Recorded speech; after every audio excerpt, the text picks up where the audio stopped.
Hi guys, napanood niyo na ba tong video na to? Yung mga bata na pumasok sa mall tapos sinarang ng guard tapos binabash sila ni Tito Mars. Tingnan natin tong video na to guys. Nausap kayo ng guard, alam nyo kung bakit? Kasi tignan nyo yung mga suot ninyo. Ang weird. Tropical country ang Pilipinas. Mainit ho dito sa atin. Pero bakit kayo nakaturban? Naka-jacket? Nakamahabang palda ba yan? Bagyo. O pantalon? Ewan ko. Tas may mga naka-long sleeves pa dun sa taas. Diyos ko. Ano to? What the fuck? Ano mga itsura yan? Like, hindi ba tayo pwedeng magsuot ng maayos na damit? Hindi ba tayo pwedeng magsuot ng normal na damit na lang? Hindi yung ganyan. Diyos ko. Ang init-init. Naka-long sleeve to. Tas meron pa ditong naka-vest. Tas naka-ano pa, headgear na pang igloo. What the fuck? Kailangan may magsabi ho sa inyo nito na yung ganyang mga classic outfit, mga ganyang classic itsura ninyo, hindi po nababagay dito sa Pilipinas. Like, napakainit sa atin. That is Diyos called ko, fashion, ano ba Mr. yan? Pasabay punta kayo sa mall, di ba? Punta kayo sa mall kasi alam nyo sa sarili ninyo na naiinitan din kayo sa mga pinagsusuot ninyo.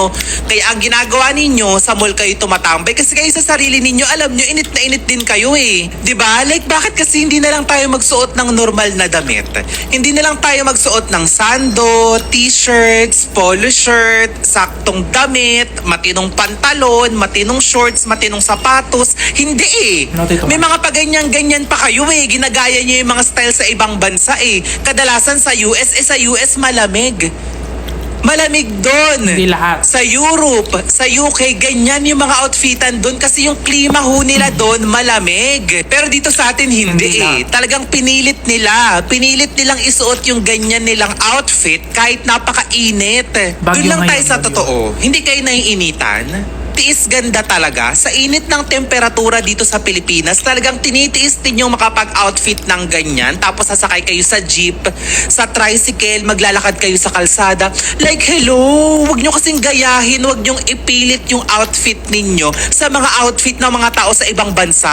Saka may magsabi nito eh, kasi iba dyan, yung mga kabataan dyang nagpaporma-porma, nagpipicture-picture, naglalagalag. Ganyan yung suot sa napakainit, diba?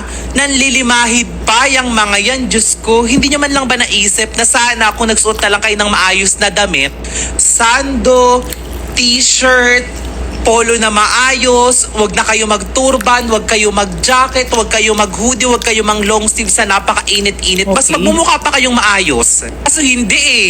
Ginagaya yung mga outfit na nakikita nila sa mga Instagram ng mga taga-ibang bansa. Ang akala naman nila saktong-sakto sa kanila. Walang masama kung ganyan talaga yung outfitan ninyo, kung ganyan talaga yung pormahan ninyo, na gusto nyo talagang suotin lahat ng damit sabay-sabay sa drawer ninyo.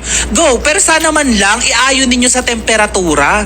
Iayon ninyo sa temperatura kung nasaan kayo. Nandito kayo sa Metro Manila, kainit-init, naka-jacket kayo, naka-long sleeve kayo, naka-medyas kayo ng pagkahaba-haba, tapos meron kayong ganong klaseng sombrero pa kayong pang-igloo. Ang akala ninyo nasa Alaska kayo? Like, bakit hindi iayon yung pananamit kung saang lugar kayo nakatira? Kung saang lugar kayo pupunta? Like, okay lang sana kung nakatira sa mga malalamig na lugar eh. Sa mga lugar na nag-i-snow. Sa mga lugar talaga na malalamig na kailangan talaga yung ganyang klaseng mga damit. Kaso hello, nasa Metro Manila ho kayo, napakainit ho dito. Like, bakit hindi iayon yung pananamit, di ba?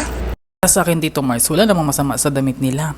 Even though nga dito sa Saudi sumusuot ng ganun, fashion ng mga Saudi, pag anong uso sa US, ginagaya din ng mga Saudi, Tito Mars. Kaya sa Pilipinas, medyo malamig yung Pilipinas. Mas malala dito sa Saudi, Tito Mars, sobrang init. Huwag na nating pakialaman yung mga suot ng bata na yan. Kasi dyan nila na-express yung feelings nila, kasi masaya sila dyan.